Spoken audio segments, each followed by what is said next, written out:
Welcome back, guys, to day number 4. We're going to jump right into it. Fourth day, the existence of purgatory. Point 1, the testimony of our reason. Point 2, the testimony of our heart. First point, reason, in accordance with faith, proclaims also the existence of purgatory and speaks to us not less dearly than Scripture and the Church. It tells us that God, being holiness itself, nothing defiled can enter into his kingdom.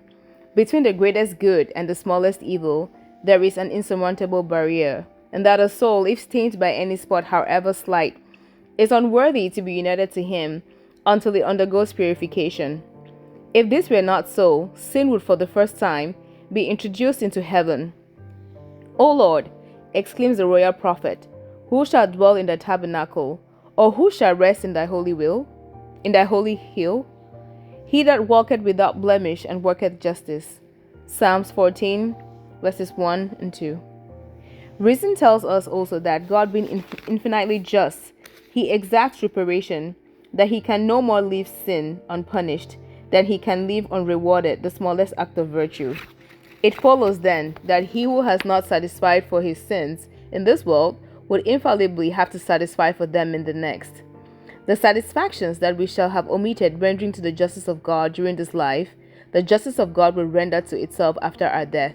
And where else can these be done but in purgatory? Christian soul, let us prove our faith in the dogma of purgatory by practicing a tender charity for the holy souls who are undergoing its torments, and by the avoidance of those slight faults which will lead us to it. He that is just, let him be justified still, and he that is holy, let him be sanctified still. Apocalypse 22, verses 11. Second point, every dogma of Catholicity, said Count de Maistre, has its roots in the depths of the human heart, and for this reason, we find ourselves naturally inclined to believe certain revealed truths. Of these, purgatory is one. Even those impious men who have abjured every belief and every feeling of religion own truthfully that in moments of bereavement, they cannot refrain from offering, in secret, prayers for those to whom they had been tenderly united. In all nations and in every country are these feelings to be met with, proving that by the hand of God alone have they been imprinted on the human heart. And what greater consolation can there be than this belief, than these pious practices, which unite us in thought to the sufferings of the dead?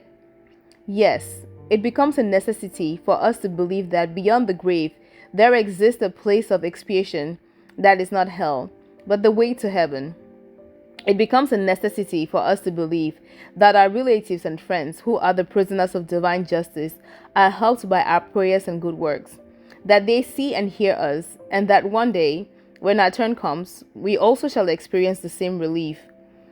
How much are Protestants to be pitied, for their religion speaks not to their hearts.